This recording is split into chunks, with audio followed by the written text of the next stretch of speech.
여러분, 우리가 믿는 신앙, 하나님을 믿는 신앙, 세상 사람들은 기독교라고 이야기를 하는데, 우리가 믿는 신앙의 권위는 무엇일까요? 여러분, 권위주의는 사라져야 될 것이지만 권위는 있어야 합니다. 우리가 믿는 이 신앙의 권위, 저는 하나님께로부터 오는 것이라고 생각해요. 오늘 제가 여기 말씀을 전할 때도 이 말씀이 하나님께로부터 오는 말씀일 때 그게 권위가 있는 것이 아니겠습니까? 그런데 하나님께로 오는 것 중에 가장 중요한 것이 있는데, 그게 뭐냐면 사랑이에요. 오늘 본문 말씀 가운데 요한일서 4장 7절에 보니까 이렇게 되어 있죠. 사랑하는 자들아, 우리가 서로 사랑하자. 사랑은 하나님께 속한 것이니 사랑하는 자마다 하나님께로부터 나서 하나님을 알고. 사랑하는 자들아, 우리가 서로 사랑하자. 우리가 사랑할 때 하나님께 속한 자가 된다. 다시 말하면 우리가 사랑하지 아니하면 우리는 하나님께 속한 자가 아니다, 이런 말이죠. 사랑은 하나님께로부터 오는 것이라고 성경이 말씀하고 있어요. 제가 요즘 많이 인용하는, 참 좋아하는 교수님, 100세를 살아보니 김영석 교수님이 쓴 책 중에 왜 우리에게 기독교가 필요한가, 거기에 짤막한 이야기가 하나 나와요. 이 교수님의 지인 중에 한 분이 숙명여대에 이렇게 교수를 지내고 이렇게 차관을 지낸 분이 있답니다. 이분이 만나서 한 번은 이렇게 이야기를 하더래요. 나는 세상에서 무서운 게 하나도 없는데 우리 어머니한테는 꼼짝 못해. 우리 어머니가 내가 마땅치 않으면 꼭 하시는 말이 있어. 가만히 있다가 이렇게 얘기해. 야, 이 녀석아, 내가 너 낳았다. 할 말 있냐? 어머니가 이렇게 말을 하면 본인은 할 말이 없다는 거예요. 이분의 어머니의 말, 내가 너를 낳았다, 이게 이분의 권위라는 거예요. 내가 너를 낳아서 키웠다, 내가 사랑했다, 이것이 이분의 권위라는 거예요. 하나님께서 우리를 사랑하신 그 권위보다 더 큰 권위가 없고, 우리가 그 사랑으로 살아가는 것보다 더 큰 우리 그리스도인들의 권위가 없는 것 같아요. 여러분, 고린도전서 13장은 사도 바울이 고린도에 있는 교인들에게 쓴 편지죠. 13장 사랑장이라고 이야기를 합니다. 거기에 유명한 말씀이 있죠. 믿음, 소망, 사랑, 그 중에 제일은 사랑이다. 우리들 신앙생활하는데 사실 사랑보다 믿음이 더 중요하다고 생각할 때가 많지 않나요? 우리들에게 소망이 더 중요하다고 생각할 때가 많지 않나요? 근데 사도 바울이 목회를 하면서 교인들을 바라보면서 믿음도 중요하고 소망도 중요하고 다 중요한데, 그가 깨닫게 된 건 뭐냐면 사랑이 없으면 아무것도 아니라는 것을 깨닫게 된 거죠. 그래서 우리가 잘 아는 유명한 말씀이 있죠. 내가 천사의 말을 한다 할지라도 사랑이 없으면 아무것도 아니다. 천사의 말, 능력이 있는데 사랑이 없으면 아무것도 아니다. 내가 산을 옮길 만한 믿음이 있다 해도 사랑이 없으면 아무것도 아니다. 내 몸을 내어주어 불사르게 한다 할지라도 나에게 사랑이 없으면 아무것도 아니다. 근데 사실 우리 교회에서 뭔가 된 듯한 사람은 뭐예요? 믿음 있는 사람이잖아요. 봉사하는 사람이잖아요. 그런데 그 어떤 것도, 어떤 능력도, 투철한 믿음도 거기에 사랑이 없으면 아무것도 아니다. 왜 그럴까요? 사랑이 없으면 해결되지 않는 게 있는 거예요. 우리들이 믿음을 지키기 위해 소망을 붙드는 이 소망에 사랑이 없으면 얼마나 이기적이 되고, 우리들이 가지고 있는 이 믿음 지키려고 하는 이 믿음에 사랑이 없으면 믿음 때문에 사람들이 얼마나 잔인해지는지 몰라요. 우리는 기독교 역사를 통해서 믿음을 가진, 믿음을 지키려는 사람들이 서로 죽이려 했던 역사도 우리는 보잖아요. 하나님은 사랑이라고 말씀하시는데 하나님을 믿고 있는 우리들에게 사랑이 없으면 그것이 얼마나 잔인해질 수 있는지 몰라요. 우리는 요즘 정의를 많이 이야기합니다. 정의 굉장히 중요한 겁니다. 정의가 실현되어야 되죠. 근데 저는 정의보다 더 강력한 것이 사랑이라고 생각해요. 우리가 정의를 주장하며 싸우면 한쪽은 죽고 한쪽만 살아남아요. 그런데요, 사랑이 놀라운 것은, 사랑은 지고 이기는 것이 없다는 거예요. 부부간에 싸워보세요. 정의를 가지고 싸우면 이혼으로 가요. 형제간에 싸워요. 네가 옳다 내가 옳다. 형제간에도 평생을 보지 않고 살아가요. 근데 사랑은 이 정의를 뛰어넘는, 사랑은 내 편과 내 편을 나누는 것이 아니라, 사랑은 이 모든 것을 감수할 수 있는 것이기에 사랑은 훨씬 더 강력한 것이죠. 사랑은 굉장히 크고 위대한 것이죠. 자, 어떤 신학자가 그런 이야기를 했습니다. 갈라디아서 5장 22절부터 23절까지에 있는 성령의 9가지 열매, 사실은 열매가 9개가 아니라는 거예요. 성령의 열매는 오직 한 가지 사랑이고 나머지 다른 것들은 다 사랑에서부터 나오는 거라는 거예요. 아마 우리가 이제 말씀을 이렇게 계속해서 하나하나 배워가면서 왜 그런가라고 하는 것도 우리들이 아마 깨닫게 될 것 같아요. 이번 성령의 9가지 열매 시리즈는 우리 묵상팀들과 함께 제가 많은 이야기를 나누었어요. 제가 설교를 미리 좀 이렇게 준비하고 묵상팀에게 어떻게 생각하는가 묵상글을 좀 나눠보자. 이 사랑에 대해서 이야기했을 때 묵상팀들이 나눴던 이야기예요. 이 사랑이라고 하는 이 위대한 주제를 가지고 나누는데요, 사랑을 가지고 인류 평화와 이렇게 인류 공존, 이렇게 전쟁, 이런 이야기를 하는 사람이 하나도 없었어요. 이 사랑해 가지고 사랑의 열매를 이야기하는데 다 그게 주변에 있는 사람들과 가족에 대한 이야기더라고요. 한 분은 이런 이야기를 했어요. 집에 이제 엘리베이터를 타기 위해서 이렇게 딱 서 있는데 사람이 많은 거예요. 줄을 서 있는데 타려고 하는데 옆에서 딱 새치기를 하고 들어온 사람 때문에 본인이 못하게 된 거예요. 화가 나는 거예요. 근데 나는 예수 믿는 사람이니까 화를 낼 수 없는 거예요. 그 순간 하나님께서 이런 마음 주시더라고요. 너에게 멋진 다리의 근육을 주지 않았니? 걸어가. 그래서 이렇게 걸어가면서 그때 하나님으로 인하여 난 이렇게 사는구나, 그런 느낌도 나누어 주셨고, 한 분은 이렇게 남편이 교회를 다니지 않을 때 남편과 함께 많은 감정의 대립, 힘든 시간들을 지나갔다는 거예요. 근데 그때마다 하나님께서 주시는 마음이 네가 남편을 위해서 참아야지. 그리고 지금은 온 가족의 교회를 함께 다니면서 이것이 주님의 방법이었구나 라고 하는 것을 깨닫는다는 거예요. 어떤 장로님은 이런 이야기를 나눠주셨어요. 고등학교 때 예수님을 믿고 예수님을 영접하고 살았는데 청년 때 믿음을 떠나 있었대요. 근데 결혼을 하는데 지금 권사님, 예수 믿는 권사님, 예수 믿는 가정과 결혼을 하다 보니 교회를 다니게 되었고, 그 교회는 아주 스트릭하게 이렇게 좀 교리를 강조하는 교회였대요. 이제 제사에 대한 문제도 그렇고 주일에 관한 문제도 굉장히 강하게. 그래서 이분은 결혼하고 나서부터 이제 제사를 드리는 일에 대해서 아주 단호하게 이제 처신을 한 거죠. 명절에 모이면 부부가 함께 가서 우리는 절을 하지 않습니다. 그리고 버틴 거죠.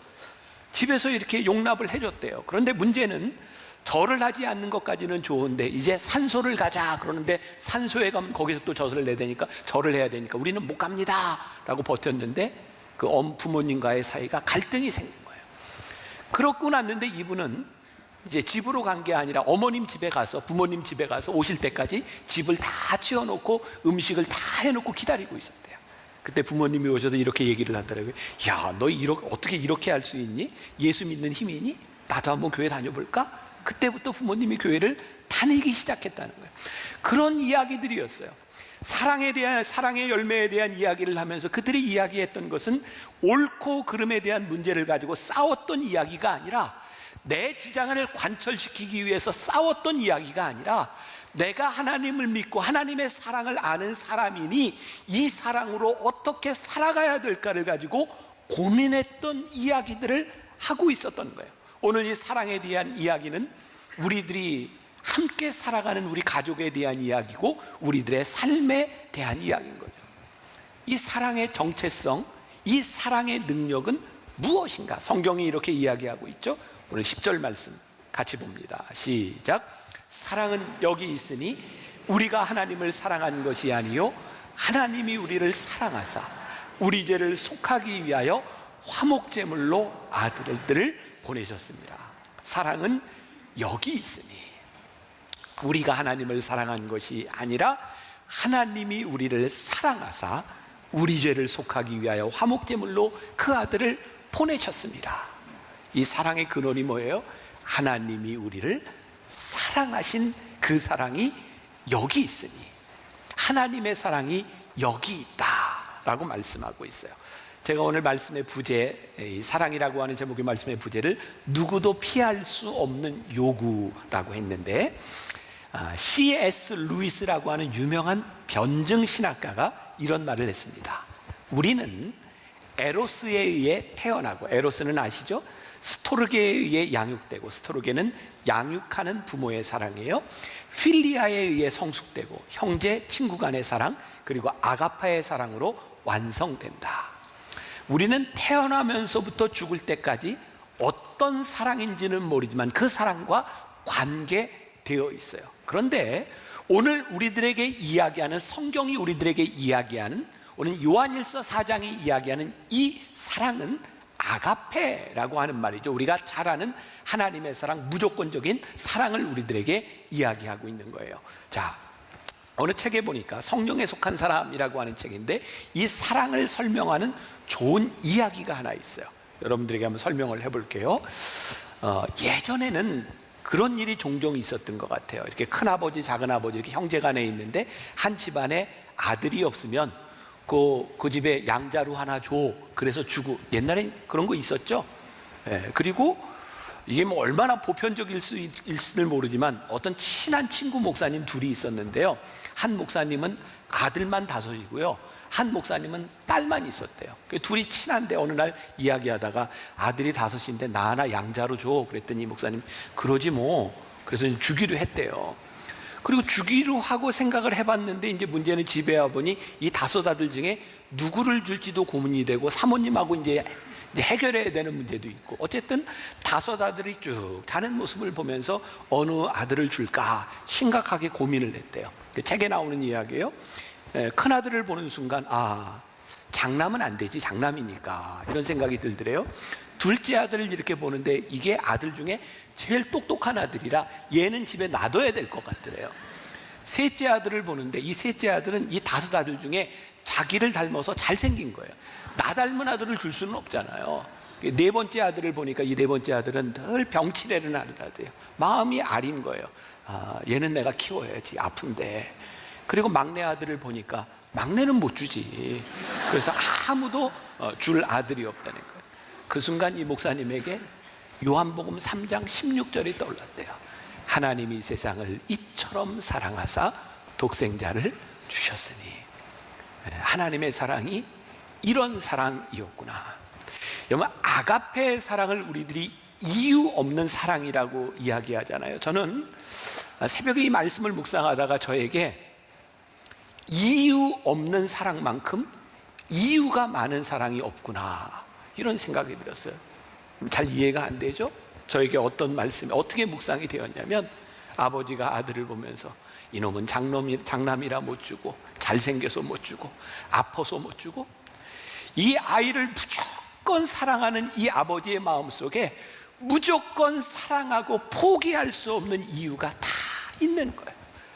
하나님께서 우리를 사랑하사, 이처럼 사랑하사 독생자를 주신 하나님께서 무조건 사랑하셨던 그 사랑이 어떤 사랑이냐면, 우리들 하나하나를 보면서 내가 너를 보니 내가 네 인생을 포기할 수 없다. 내가 너를 보니 내 마음이 아프고, 내가 너를 보니 너를 홀로 둘 수 없고, 내가 너를 포기할 수 없어서 우리들 한 사람 한 사람에 대하여 하나님이 다 이유를 가지고 있어서 이유 없이 사랑할 수밖에 없는, 저에게는 그렇게 느껴졌어요. 다 충분한 이유가 있어서 이유가 없는 것만.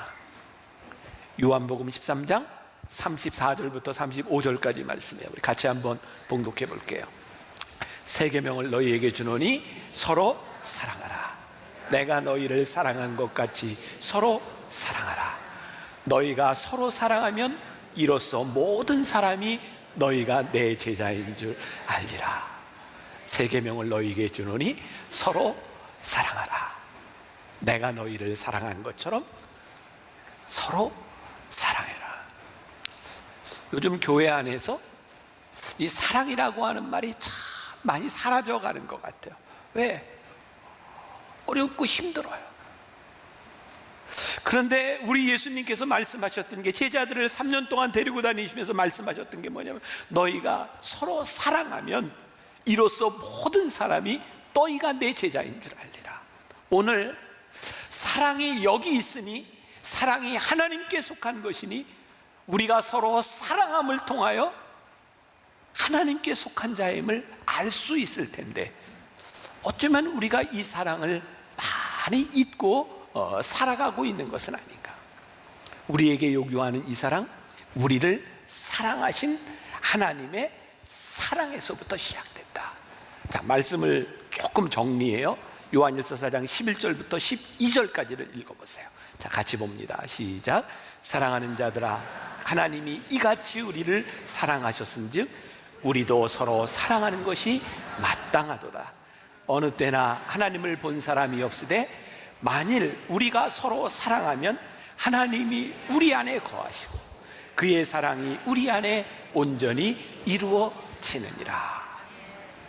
우리가 사랑할 때 우리에게서 하나님이 보여요. 그 사랑이 마땅하다. 그런데 이 마땅한 사랑이 쉽지 않아요. 그 사랑으로 하나님이 어떤 분이신지를 드러내는 게 참 쉽지 않아요. 좀 우리 신앙생활이 어렵게 느껴질 때가 언제인지 아세요? 사랑하려고 할 때인 것 같아요. 우리의 신앙에 고민이 없다는 것은요, 우리들이 사랑하려고 하지 않을 때인 것 같아요. 언젠가 제가 어떤 분 신방하면서 그런 얘기를 들었습니다. 목사님, 저 이사 갑니다. 왜 이사 가냐면 제가 예수 믿는 사람으로, 교회 다니는 사람으로 살아가면서 저 앞집에 정말 잘했어요. 책 잡히지 않으려고, 하나님 믿는 사람이 어떤 건지 보여주려고. 근데 더 이상 못하겠어요. 힘들어요. 저희 집 1층에 교회가 붙어 있어요. 만나교회. 엘리베이터를 타는 사람들이 서서 엘리베이터를 기다릴 때마다 교회를 바라보는데 저 힘들어서 못 살겠어요. 그래서 저 이사 갑니다. 우리가 교회에 속한 것이 문제가 아니라 그 교회를 바라보며 우리가 하나님께 속한 자이기 때문에 우리가 서로 사랑하는 것이 마땅한 그것 때문에 거기에 사는 게 너무 버겁고 힘들다는 거예요. 마땅한 사랑을 하며 살아가는 것이 그렇게 쉽지 않아요. 그런데 우리가 어떻게 그 사랑의 열매를 가지고 살아갈 수 있는가? 전 제일 중요한 게 우리가 하나님 앞에 이 사랑을 받는 하나님께서 너희가 나를 사랑한 것이 아니라 내가 너희를 먼저 사랑했어. 그래서 내 아들을 화목제물로 보내주었어. 라고 하는 이 믿음의 확신이 우리들 가운데 있지 않으면 우리는 이 사랑으로 살아가기가 참 힘든 거예요. 다시 요한일서 4장 10절 말씀 봐요. 사랑은 여기 있으니 우리가 하나님을 사랑한 것이 아니요 하나님이 우리를 사랑하사 우리 죄를 속하기 위하여 화목제물로 그 아들을 보내셨음이니라. 사랑이 여기 있으니 그 사랑이 그 사랑이에요.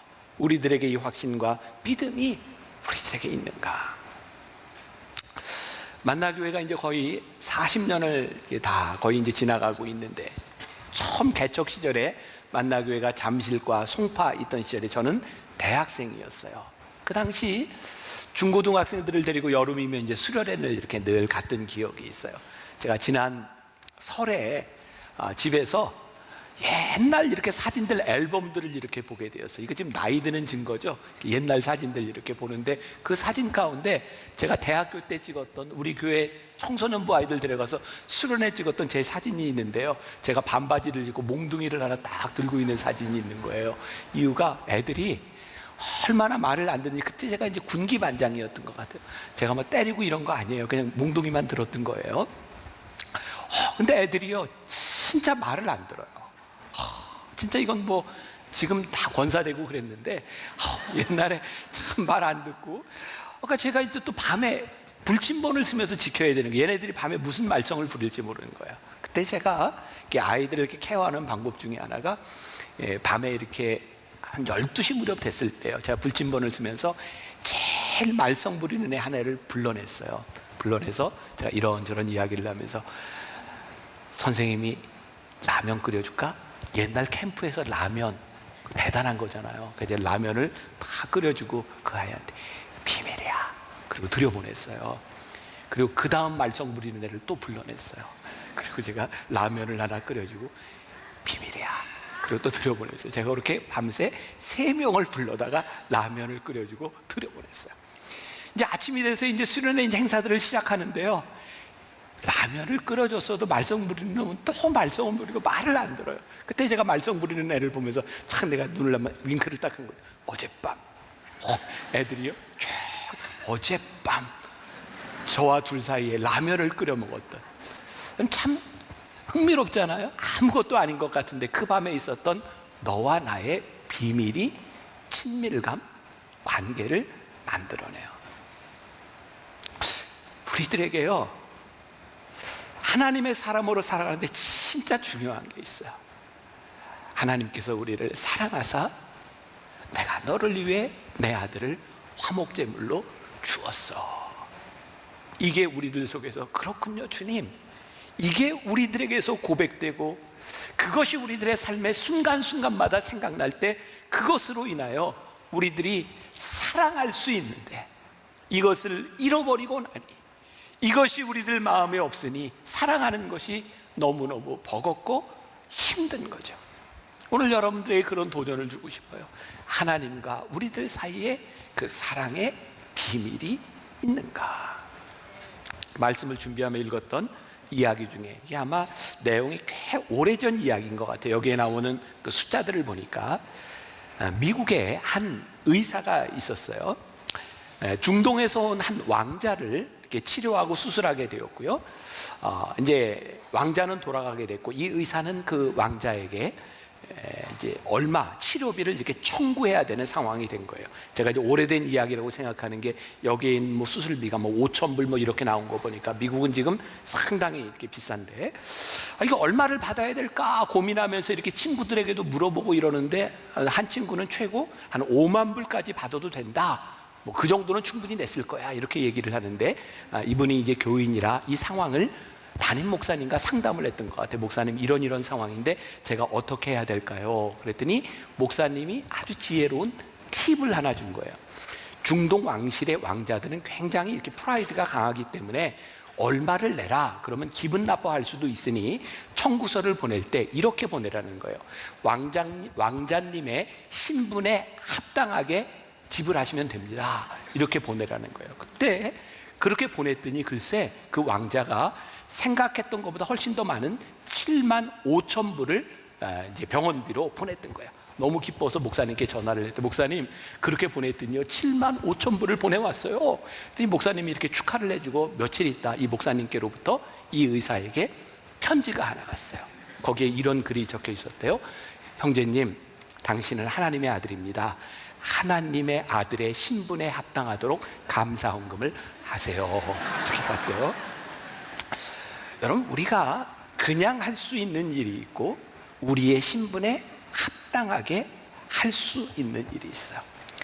우리가 프라우드하게 생각할 수 있는 내 삶의 자존심, 내 자존감, 그것은 우리의 신분이 어떠한가, 성경은 우리들에게 이야기하는데, 하나님의 사랑이 여기 있으니 너희가 먼저 하나님을 사랑한 것이 아니라 하나님이 너희를 사랑하사 그 아들 독생자를 화목제물로 우리들에게 주셨다는 그 사랑 안에서 너희들이 어떻게 살아가야 될지, 너희들이 그 사랑을 받은 존재로 어떻게 살아가야 되는지를 생각하고 그 사랑이 마땅하다고 이야기하고 있어요.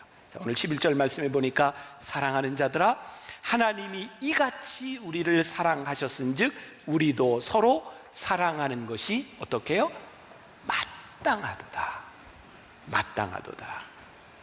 영어 성경에 보면 We ought to love라고 되어 있는데, 이 말은 must보다는 훨씬 더 강한 의미를 가지고 있어요. 사랑하는 것이 마땅하다. 여러분들에게는 어떤 느낌으로 들리세요? 마땅하다. 이런 골로새서에 보면 사도 바울이 골로새에 있는 교인들에게 이런 편지를 씁니다. 너희들에게 사랑의 수고가 있었다. 그리고 그들을 칭찬합니다. 사랑합니다, 이런 차원에 대한 문제가 아니라 그 사랑이 마땅하도다라고 하는 것은 그 사랑으로 인한 우리들의 수고가 있었다는 거예요. 사랑은 수고가 필요합니다. 사랑은 그냥 말로 되는 것은 아닌 것 같아요. 빌 하이벨스 목사는 이 사랑에 대해서 이런 정의를 냈습니다. 상대방을 당신보다 더 중요한 사람처럼 대접하십시오. 그것이 사랑입니다. 지난해 제가 우리 아들, 딸들을 다 이게 시집장가 보내고 제가 조금 염려가 되었던 건, 제 아내가 애들을 다 보내놓고 혹시 좀 우울하거나 좀 그러면 어떡하나는 염려가 됐어요. 저는 밖에서 많이 활동을 하지만, 그래서 우리 아이들을 다 결혼을 시키고 난 후에 제가 가능하면 외부 스케줄들을 많이 좀 이렇게 없애고 아침, 점심, 저녁 세 끼를 제 아내와 계속 같이 먹었어요. 아니 근데 제가 지금 10시 예배 때도 그렇고 이 얘기를 하는데 여러분들이 너무 안타깝게 막 이렇게 얘기를 하셔서 제가 굉장히 당황스러운데, 진짜 제가 이렇게 얘기를 했더니 저에게 와서 그런 얘기를 해서, 목사님 그러다 큰일 납니다. 이렇게 사모님하고 세 끼 다 먹다 큰일 납니다. 그래요. 근데 제가 어제 예배를 드리면서 제 아내가 뒤에 있어서 제가 확인을 했어요. 아무 일 없지, 우리 잘 지내고 있습니다. 같이 세 끼 먹으면서. 근데 제가 이렇게 세끼, 삼시세끼를 늘 같이 먹고 이렇게 다니면서 제 마음속에 한 가지 생각한 게 있어요. 제가 그렇게 좋은 아빠나 좋은 남편이 아니거든요. 근데 같이 지나면서 내가 내 아내를 위해서 어떻게 하면 도움이 될까? 제 마음속에 계속 그런 생각이 있어요. 물론 이렇게 생각을 하고 있지만 어떻게 만족하게 해줄 수 있겠습니까? 그런데 제가 제 아내와 함께 지금 지난 몇 달 동안, 그리고 요번에도 이 신종 코로나로 요즘 저 삼시세끼 계속 같이 먹고 있어요. 근데 참 좋아요. 우리 가정에 아무 문제 없어요. 근데 그 이유가 무엇일까? 사랑의 수고가 있어요. 제가 오늘 설교를 하면서 여러분들에게 할 수 있는 이야기, 하나님이 참 좋은 예화를 저에게 주셨구나. 사랑의 수고는 쉬운 것은 아니에요. 근데 사랑의 열매는 사랑의 수고를 통해서 우리들에게 오는 거예요. 근데 쉽지 않아요. 그래서 성경이 오늘 13절에, 요한일서 4장 13절에 이렇게 이야기하고 있어요. 그의 성령을 우리에게 주심으로 우리가 그 안에 거하고 그가 우리 안에 거하시는 줄을 아느니라. 하나님을 사랑할 때 우리들이 그 속에 거한다고 했는데, 그게 성령을 우리들에게 주심으로 그것이 가능하다는 거예요. 성령이 우리들에게 중개자가 되어서 성령께서 우리들에게 주시는 능력이라는 거예요. 그래서 우리들에게 필요한 게 있어요. 하나님의 사랑을 알고 하나님의 사랑에 수고를 하려고 하는 사람들에게 필요한 게 있어요. 오늘 이 사랑이 그냥 일반적인 사랑이 아니라 성령의 열매인 것은 우리들의 힘으로 하는 것이 아니라 성령께서 우리 안에 계셔서, 성령님 도와주세요.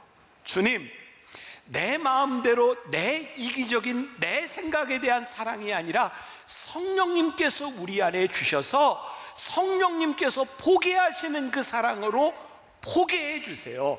이 성령께서 우리들에게 거하실 때 그것을 통해서 나오는 것이 사랑의 열매인 거죠. 어떤 분이 저에게 이런 이야기를 한 적이 있어요. 목사님은 교인들을 참 모르세요. 그 사람이요, 목사님이 이렇게 사랑도 많고 봉사도 많다고 이렇게 생각하시지만 목사님 앞에서만 그래요. 목사님 참 사람을 잘 못 봐요. 제가 속으로 이런 이야기를 했어요. 그래요, 괜찮아요. 저를 속일 수는 있겠지만 성령님을 속일 수는 없잖아요. 그분이 그렇게 사랑한다면, 그분이 거짓된 사랑을 한다면 그분의 마음이 얼마나 불편하겠어요. 사람을 속일 수는 있지만 성령님을 속일 수는 없고, 성령님을 따라 인도하심을 받는 그 사랑이라고 한다면 우리의 육체의 소욕과 인간의 욕심을 벗어버린 그런 사랑이 아니겠어요. 사랑하는 여러분, 오늘 우리들에게 그런 도전이 있었으면 좋겠어요. 성령이 우리 안에 계심으로, 그 성령님으로 인하여 우리들에게 나타나는 그 사랑은 어떤 사랑입니까? 우리 그리스도인들은 때때로 우리들의 삶의 죽음을 생각하는 것이 유익할 때가 많은 것 같아요. 여러분, 이 의미를 잘 생각하세요. 내가 뭐 죽고 싶다 이런 죽음이 아니라 내가 하나님 앞에 갈 그 날들을 생각하면 우리는 우리들의 삶에 참 진지해질 수 있을 것 같아요. 저는 종종 그런 생각합니다.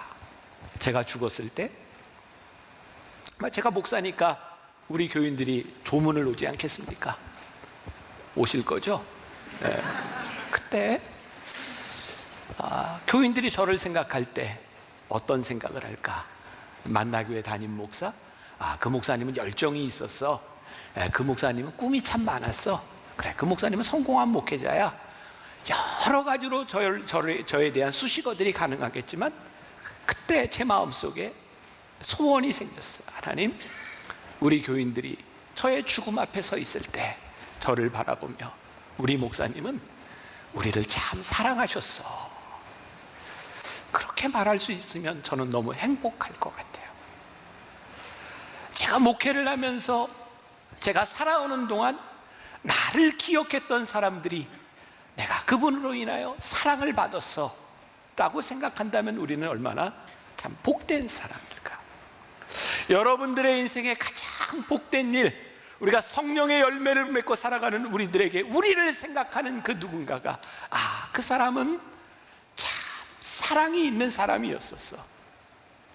사도 바울이 이야기했던 고린도전서 13장, 내가 사람의 방언과 천사의 말을 한다 할지라도 사랑이 없으면 소리나는 구리와 울리는 꽹과리가 되고, 내가 예언하는 능력이 있어 모든 비밀과 모든 지식을 알고 또 산을 옮길 만한 모든 믿음이 있을지라도 사랑이 없으면 내가 아무것도 아니요. 내가 내게 있는 모든 것으로 구제하고 내 몸을 불사르게 내어준다 할지라도 사랑이 없으면 내게 아무 유익이 없느니라. 사랑이 없으면 nothing, 아무것도 아니라는 거예요. 우리가 구별해야 될 것이 있죠. 제가 지금까지 이런 이야기를 하면서 우리들 마음속에 그런 생각이 들지 몰라요. 나는 사랑이 많아요. 나는 내 자식도 사랑하고 내 아내도 사랑하고 내 일도 사랑하고 모든 것들을 사랑해요. 중요한 것은 사랑의 방식이에요. 우리가 성령님의 인도하심을 따라 받는다는 것, 성령이 내 안에 계셔서 일어나는 사랑이라고 하는 것, 사랑의 방식에 대한 문제죠. 제가 얼마 전에 오카는 목사님 어떤 설교문을 하나 보는데 그런 얘기가 있어요. 요한복음 13장, 예수님께서 제자들의 발을 씻기셨던, 십자가에 달리시기 전에 제자들의 발을 씻기셨던 장면이에요. 예수님께서 제자들에게 보여주고 싶으셨던 게 있어요. 내가 너희를 사랑한다, 너희도 이렇게 섬기는 사람이 되어라. 오카는 목사님 설교 중에 그런 내용이 있어요. 만일 예수님께서 제자들의 발 앞에 무릎을 꿇고 세수대에 물을 가지고 제자들의 발을 닦으실 때 예수님께서 가져오신 그 물이 한 80도, 100도 넘는 물이었다면 제자들이 사랑을 느꼈을까요? 한겨울에 차가운 물을 가지고 발을 닦았다면 그것이 사랑으로 느껴졌을까요? 아니, 발을 닦는데 물도 없이 맨살을 비비면서 아프게 비비고 있다면 그 발을 닦는 그 사랑이 사랑으로 느껴졌을까요? 진짜 중요한 게 있더라고요. 내가 너를 사랑한다 보다 내가 너를 어떻게 사랑하는가. 오늘 우리들이 내 마음속에 사랑이 있다, 이것이 중요한 것이 아니라 성령님께서 우리 안에 계셔서 성령님께서 우리들에게 보게 하시는 방식으로 내가 너를 사랑하는 것, 그 사랑이 마땅한 그 사랑의 방식이 무엇인가. 하나님이 우리들에게 보여주신 게 뭐예요? 너희가 나를 사랑한 것이 아니라 내가 너희를 사랑하였나니, 그 사랑이 뭐냐면 하나님께서 우리를 사랑하사 우리가 알아들을 수 있는 방식으로 우리와 같이 되셔서 사람의 몸을 입고 오셔서 종의 형체를 가지고 우리와 같이 되셔서 우리를 위해 죽으셨던 그 사랑. 하나님의 사랑은 하나님 마음대로 사랑하신 것이 아니라 우리를 사랑하사 우리처럼 되셨던 그 사랑을 우리들에게 말씀하고 있어요. 사랑하는 여러분, 우리가 참 요즘 마음 아프잖아요. 교회에서 사랑의 이야기들이 많이 없어졌고, 그리고 이 시대를 바라보면서 사랑을 이야기하면 뭔가 비겁한 사람 같아요. 정의를 실현해야지. 근데 저는요, 우리 교회는 하나님을 믿는 사람들은 보수든 진보든 우리의 이념을 가질 수는 있지만 다른 이념을 가진 사람들을 사랑하는 마음이 없다면 우리는 그리스도인 아니에요. 여러분, 옳고 그름에 대한 문제가 아니에요.